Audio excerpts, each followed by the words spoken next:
السلام علیکم ناظرین، پروگرام کا نام ہے پورا سچ اور میں ہوں آپ کا میزبان ذوالفقار راحت۔ ناظرین، آج کے پروگرام میں 3 اہم ترین ایشوز پر بات کریں گے۔ حماس نے 20 سال کے بعد غزہ کے اوپر جو انتظامی باڈی تھی اس کو تحلیل کر دیا ہے، اور امن کا پروسیس جو چل رہا ہے اس کو مزید تیز کرنے کے حوالے سے انتظامات اب اور سپیڈ اپ ہو گئے۔ اس کے ساتھ ہی بات کریں گے کہ لاہور میں غیر ملکی خواتین کے ساتھ جو زیادتی کا معاملہ ہے، اس کی طے در طے جو بھی طے اس کی کھلتی ہے، اس کے اندر سے ایک نیا بلاسٹ ہوتا ہے، پھر نئی بات آتی ہے تو اس کے اندر سے ایک نئی کہانی جنم لیتی ہے۔ تو اس پہ بات کریں گے، کچھ جاننے کی کوشش کریں گے مہمانوں سے کہ یہ معاملہ واقعی اتنا ہی سادہ ہے جتنا ڈی اے جی لاہور فیصل کامران صاحب بیان کر رہے ہیں، کہ یا اس میں کوئی اور چیزیں اور کہانیاں اور بھی کوئی داستانیں چھپی ہوئی ہیں۔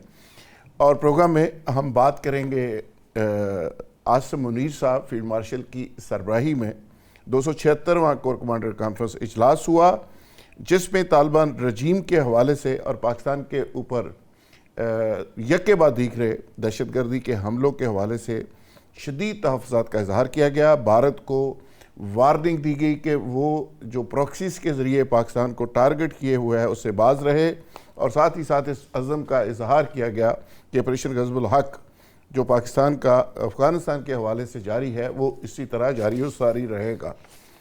حماس کی جو ڈیولپمنٹ ہے اس سے آغاز کر لیتے ہیں۔ بریگیڈیئر غضنفر صاحب ہمارے ساتھ موجود ہیں، معروف دفاعی تجزیہ کار ہیں۔ اورنگزیب خان برقی اسٹوڈیو میں تشریف رکھتے ہیں، پیپلز پارٹی کا ایک بڑا زبردست فیس اور مرکزی رہنما۔ ہمارے دوسرے مہمان نوید الہی صاحب سابق بیوروکریٹ ہیں، دانشور ہیں، آپ ان کی گفتگو سنتے رہتے ہیں۔ Firdous Shamim Naqvi P T I کے سینئر رہنما سابق ایم این اے اور مرکزی رہنما ہمارے ساتھ موجود ہیں۔ برگیڈ صاحب، آپ سے پروگرام کا آغاز کرتے ہوئے، یہ حماس کی جو ڈیولپمنٹ ہے، یہ ایک طرف تو ٹرمپ صاحب کہتے ہیں کہ وہاں پہ غازہ کے اندر ریزارٹ بنانا چاہتے ہیں وہ، دوسرا سب سے بڑا امریکہ کا یروشلم کے اندر سفارت خانہ بننے جا رہا ہے، اس کا ایم او یو ہو گیا۔ تیسرا یہ بڑی امپورٹنٹ ڈیولپمنٹ ہوئی ہے، حماس نے تو بڑی گریس دکھائی ہے جی، تو آپ سمجھتے ہیں کہ اس کے نتیجے میں کوئی بہتری آئے گی؟ بہت بہت شکریہ بسم اللہ الرحمن الرحیم۔ اب حماس جو ہے وہ ایکچولی ریپرزینٹیٹیو ہے فلسطینی لبریشن آرگنائزیشن کی، اور پورے فلسطین کنفلکٹ کے اندر انہوں نے اپنا ایک اسٹانس جو ہے وہ برقرار رکھا ہے، اور وہ اپنا انہوں نے مطلب ہے اس کے اوپر وائلنس کا بھی، ٹیررزم کا بھی، ہر قسم کے الزامات ان کے اوپر آتے رہے، لیکن وہ ویسٹ بینک اور غازہ میں ایک گورننگ باڈی کے طور پہ موجود رہے۔ پھر آپ بتائیں کہ اس کی صرف وہی نہیں بلکہ قطر میں ایک 5 ممبر کونسل ہے حماس کی، جس نے اپنا دفتر جو ہے وہ قطر کے اندر کھولا ہوا ہے، کیونکہ صاحب ظاہر ہے ویسٹ بینک غازہ میں آپ جائیں گے تو وہاں تو آپ کو اتنی کام کرنے کی، اپنا پوائنٹ آف ویو پیش کرنے کی اجازت نہیں ہے۔ اب یہ کلیکٹیو اس کی ایک نہیں ہے، بلکہ آپ یہ دیکھیے کہ حماس کی کلیکٹیو لیڈرشپ جس کے اندر یہ آپریٹ کرتے ہیں، مطلب جس کے اندر یہ کام کر رہے ہیں، اور خالد مشال بھی اس کے بہت بڑے ممبر، ان کا نام اس میں حماس کے حساب سے بڑا آتا رہا ہے، اور انہوں نے کوئی اپنا اس کے بہت سارے چیف ہیں جن کو ٹارگٹ کیا گیا، اور ان کو ان کے ایک ڈی فیکٹو لیڈر تھے یا سنور، جی جی آپ کو یا سنوار جو ہیں، وہ اکتوبر 2024 میں ان کو بھی شہید کر دیا گیا۔ تو اس کے باوجود یہ انہوں نے اپنا کلیم غزہ سے اور ویسٹ بینک کے اوپر سے اپنا کلیم کسی بھی طریقے سے، اور اپنی موومنٹ پہ کوئی پابندی یا کوئی قدغن لگنے نہیں دی، باوجود اس کے کہ آپ نے دیکھا ابھی جب وہ انڈر گراؤنڈ سرنگیں اور وہ تمام کام ہو رہا تھا، اس وقت بھی حماس جو ہے وہ کتنی افیکٹولی اور اس نے کتنا ڈیمیج کیا اسرائیلی ڈیفنس فورسز کو، ان کی اپنا ایمبوش لگا کے ریڈ کر کے۔ اب اس وقت چونکہ ایک ایسا، جیسے آپ نے بھی کہا کہ جروسلم کا جو شفٹ کرنے کا معاملہ ہے، وہ تو ٹرمپ پہلے اپنے ٹیریور میں اس کو کمٹ کر چکا تھا، اور ایک بہت بڑی کیا کہتے ہیں، بہت امیر ایک خاتون ہے میری ایڈلسن، جو یہ اپنے میامی ہے، جو یہ لاس اینجلس میں جو قہوہ خانے ہیں اور جو نائٹ کلبز ہیں اس کا اونر تھا، اس کی تو ڈیتھ ہو گئی ہے۔ وہ شی از اے ڈائی ہارڈ جو، بڑی زیونسٹ قسم کی ہے، اس نے لاسٹ ٹینیور میں ٹرمپ کو جو ڈونیشن دی تھی اس پہ اس نے کمٹمنٹ یہ لی تھی ٹرمپ سے کہ آپ اپنا جو اپنا امریکہ کا جو ایمبیسی ہے اس کو آپ جیروسلم میں شفٹ کریں گے، اور وہ ٹرمپ نے کر دیا تھا. تو یہ چیزیں، اور جس طرح آپ ایک ٹرمپ کا ایک پلان بھی بتا رہے ہیں، کہتے ہیں جی میں نے ریزورٹس بنانی ہے اور اس کو ہم نے ڈیولپ کرنا ہے، اور لیکن اب وہ چیزیں جہاں پہ پہنچی ہیں وہ اتنی سمپل ہوتی نظر نہیں آتی. مارش نے جو گورنر باڈی سے استعفیٰ دیا ہے، بنیادی طور پر انہیں یہ کہنا ہے کہ ہم ایک پولیٹیکل ریزیلینس جو ہے اس کو کریٹ کرنا چاہتے ہیں. بالکل ٹھیک ہے، بالکل ٹھیک ہے، لیکن برگیش صاحب ساتھ ساتھ انہوں نے یہ بھی کہا ہے کہ جو غیر مسلح کرنے کا مطالبہ ہے وہ ابھی قبل از وقت ہے، اس پہ ابھی بات ہو سکتی ہے. اورنگزیب خان برقی صاحب اس کے اوپر وہ راضی نہیں ہوں گے، غیر مسلح راضی نہیں ہوں گے، جی جی راضی نہیں ہوں گے، بالکل، لیکن ہم غزہ کی اور ویسٹ بینک کی ڈیولپمنٹ کے اندر اپنی پارٹیسپیشن پلے کرنا چاہتے ہیں. اوکے برقی صاحب، ایک بڑی ڈیولپمنٹ ہے، حماس نے تو اپنی طرف سے ڈیسیژن کر دیا کہ تاکہ کسی کو کوئی بہانہ نہ رہے، تو آپ کے خیال میں اب پیس پروسیس آگے بڑھے گا؟ سر یہ میرے خیال میں جیسے بیک فٹ پہ جاتے ہیں، یا جیسے کسی کرکٹ میچ یا ہاکی میچ میں ڈرنکس ٹائم ہو جاتا ہے، یہ آج کل جو سچویشن وہاں ہے اس قسم کی ہے. اچھا، اس کے مطابق انہوں نے ایک حکمت عملی ہے. ہاں بالکل سر، میں بتاؤں جب میرے رائے میں یہ برگیڈ صاحب اور الہی صاحب ماشاءاللہ میرے سے زیادہ بہتر جانتے ہیں. سر بات یہ ہے کہ یہ جو ہے انہوں نے ڈیفیٹ، ایسے کہ ہم کہتے ہیں جی ڈیفیٹ ہو گئی، یہ ہو گئی، یہ ان کی بھی چال ہے. جب تک پاکستان اور ٹرکی کمزور نہیں ہوتے انہوں نے یہ کام کرتے رہیں گے. ان کو تھریٹ صرف 2 کنٹریز سے ہے اور یہ کرتے رہیں گے. ان کی اب جیسے آج کے اخبار میں کسی میں نے پڑھا تھا کہ کتنے ناٹ لیکس 1 کروڑ کتنے لوگ پچھلے 20 25 30 سال میں مسلمان مارے جا چکے ہیں لڑائیوں میں، سیریا، ادھر لیبیا، جہاں بھی، افغانستان. تو یہ اپنا ان کا یہ ان کا ایجنڈا ہے، اور وہ ایجنڈا ان کا ہے یہی کہ we have to dominate Islamic world بھی، بلکہ ڈومینیٹ دا انٹائر ورلڈ. ان کا صرف اگر کوئی بھی ہے وہ چائنا ہے جو کہ مقابلہ کر سکتا ہے ان مائی اوپینین. اوکے نوید علیہ صاحب، جس طرح برقی صاحب کہتے ہیں کہ یہ مختلف اس کے سٹیپس آئیں گے اور آپ دیکھیں گے، لیکن اس کا مطلب ہرگز نہیں کہ اسرائیل اپنے ارادے اس نے ترک کر دیے، امریکہ نے اپنے عزائم ختم کر دیے. ان کا خیال ہے کہ وہ اپنے انداز میں آگے بڑھتے رہیں گے جو ان کا ایجنڈا ہے، لیکن حماس نے ایک بڑا فیصلہ کیا ہے. تو آپ کے خیال میں جو ٹرمپ صاحب وہاں پہ امن فریم ورک کی بات کر رہے ہیں، اس میں کوئی اس کو سٹرینگتھن ہوگا، آگے بڑھے گا؟ جی بالکل ٹھیک کہا برقی صاحب نے کہ یہ کوئی اس طرح کا نہیں ہے پلان جو ابھی اس نے ختم کر دیا ہے. یہ فیز وائز اپنے ہدف کی طرف بڑھنا چاہتے ہیں. لیکن دیکھیں اس وقت سب سے اہم ان کے لیے جب سے چیز ہوئی ہے 9-10 مہینے ہو گئے کہ حماس کو ڈس آرم کیا جائے. تو اس کے اوپر تو وہ راضی نہیں ہے. اگر حماس ڈس آرم ہو جائے، میں سمجھتا ہوں جس طرح IDF ہے اسرائیلی ڈیفنس فورسز، حماس جو ہے اور PDF ہے پیلسٹینین ڈیفنس فورس، تو وہ تو اس کے اوپر کبھی راضی نہیں ہوں گے. لیکن یہ جو انہوں نے پتہ کھیلا ہے، یہ ایک ایسا نیگوسیشن کے دوران ایک ایسا اچھا انہوں نے اسٹروک کھیلا ہے کہ اپنی فلیکسیبلٹی شو کی ہے کہ ہم نے فلیکسیبلٹی شو کر دی، اب آپ آگے آئے. اگرچہ آرمز ان کے پاس ہی ہے اور اسرائیل بھی اس کے اوپر راضی نہیں ہے ماننے کو کہ آپ کے پاس تو آپ تو ابھی آرمڈ ہیں اور آپ نے یہ جو ایک گیم کھیلی ہے یہ ایک پولیٹیکل موو ہے. تو میرا خیال ہے کہ اس موو کا فائدہ حماس کو ہوگا.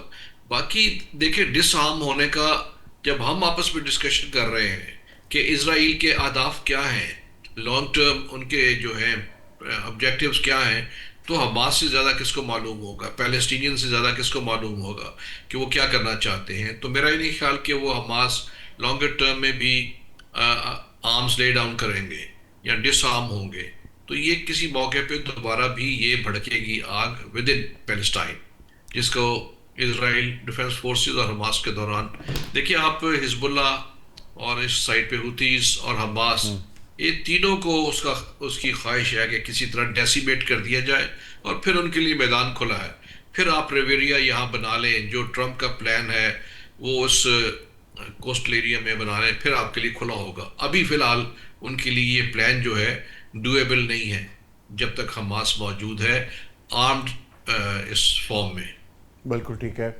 نقوی صاحب آپ بھی اتفاق کرتے ہیں نوید علیہ صاحب کی اس بات سے کہ وہاں پہ جو پلان ہے ٹرمپ کا اور جو اسرائیل کا پلان ہے، یہ کچھ بھی کر لیں حزب اللہ، حماس یا باقی لوگ، تو بیسیکلی وہ اپنے ایجنڈے کے اوپر آگے بڑھتے رہیں گے اور ان کا ٹارگٹ بیسیکلی حماس کو ڈس آرم کرنا، حزب اللہ، حوثی اور جتنی ایران کی پروکسیز ہیں اور مسلمانوں کی جو ایک طرح سے ریزسٹنس کی ایک علامت ہے گروپس، اس کو ختم کرنا ان کا مقصد ہے. دیکھیں یہ بات نبی علیہ صاحب نے بھی کی، باقی حضرات نے بھی کی، میرا تھوڑا سا اس سے مختلف ہے. اچھا جی. اس تو یہ کہ آپ حماس کو کس بلاک میں ڈالتے ہیں. تو حماس نبی علیہ صاحب نے بھی کہا، باقی میں کیا آپ کو اس کو ایران کے بلاک میں ڈالنا پڑتا ہے اور پھر آپ حزب اللہ حوثیز اور پڑتا ہے. حماس کی سپلائی چین کیا ہے؟ Is it Turkey? Is it Egypt, Jordan, Lebanon, Iraq, Syria? Obviously امریکہ نے عراق کو بند کر دیا، سیریا کو بند کر دیا، ایجپٹ پہلے ہی نہیں دیتا تھا، جارڈن بھی نہیں دیتا تھا پوسٹ انوالومنٹ جو بھی ہوا پیلسٹینینز کے ساتھ. اب ایک سپلائی چین رہی تھی لیبنان، اور اس کے اوپر حزب اللہ بیٹھے ہیں اور وہ ہے. تو اس وقت حماس کے پاس tactically brilliant move that they are going to make them look the butcher of his Gaza look even worse. کہ اگر وہ اس کے لیے آئے اور اس کے باوجود نیتنیاہو پیچھے نہیں رکھتا اور اپنا ظلم و استبداد جاری رکھتا ہے، تو ساری دنیا اس کو گالیاں دے رہی ہے، اب گالیاں پڑے. اور اتنے پیریڈ میں Hamas is going to restore its supply chain, give itself into regroup. وہ ہے خود اپنی بھی تیاریاں کریں گے. یہ جوائنٹ پالیسی لگتی ہے. لوگ یہ سمجھتے کہ ایران کی جو فتح ہوئی اس سے میں کوئی انکار نہیں کرتا، لیکن اس چیز کا بھی سب کو اندازہ ہونا چاہیے کہ ایران کا بھی شدید نقصان کیا ہے. وہ بھی اپنے آپ کو اس کے لیے اکانومی کو، آرمز انڈسٹری ریوائول کو اور اپنی فوج کو ری گروپ کرنے میں. Because it was a very tough war and انہوں نے اپنا میٹل پروف کر دیا. لیکن عقل مندی کا تقاضا یہی ہے کہ بڑکے کم ماریں اور وہ ایران کی حکومت نے بڑی شاندار طریقے سے انہوں نے کہیں کسی وقت بھی کوئی بڑک نہیں ماری. ٹرمپ انہوں نے کہا آؤ گے تو ہم تمہیں ایسا جواب دیں گے جو تم یاد رکھو گے، اور انہوں نے پھر وہ جواب کسی طرح بھی دیا. ان کی ہر حکمت عملی اور امریکہ کی ہر حکمت عملی، Iran was one step ahead of them. بس ایئر فورس نہیں تھی تو انہوں نے میزائل لیے، انہوں نے حملے روکنے کے لیے اپنے جو ڈرون ان کے ملین ڈالر کے، ان کے پاس کوئی بڑے فریگیٹس نہیں تھے، ایئر کرافٹ کیریئر نہیں تھے، انہوں نے اپنی چھوٹی کشتیوں سے ایسی تیسی پھیر کے رکھ دی. بالکل ٹھیک ہے. انہوں نے یہ بھی چیلنج کر دیا کہ تم میں اگر ہمت ہے، ہم تو اپنے سپریم لیڈر کے جو ہے وہ شہید ہو گیا کہ میرے عوام اگر ایکسپوز ہے میں چھپنے کو نہیں جاؤں گا. وہاں ہم برجز پہ آ کے کھڑے ہو گئے کہ اپنی جان ساتھ دیں گے. بالکل صحیح ہے نقوی صاحب. جس طرح جذبہ نہیں لا سکتا امریکہ کبھی. ایران نے پوری دنیا کو، دنیا اسلام کو جو میسج دیا ہے وہ ساری دنیا نے دیکھ لیا، جنگ کے دوران بھی اور جنگ کے بعد بھی. ایک ایسا ملک جو 40 سال سے پابندیوں کا شکار ہے، جو ابھی ریسنٹلی اتنی خوفناک بمباری کا شکار ہے، جس پہ پوری دنیا کے طاقتور ترین ممالک نے، دنیا کی سپر پاور اور طاقتور ترین بمبوں کے ذریعے سینکڑوں حملے کیے، اس ملک نے کس طرح ریزسٹنس دکھائی اور جو امام خمینی کے جنازے کے حوالے سے انہوں نے ایک میسیج دے دیا. ایک ایسا ملک جو 2 دن پہلے ان کے بمباری ہو رہی تھی، اس نے 2 دن کے بعد 100 ممالک کے وفود کو ہوسٹ کر کے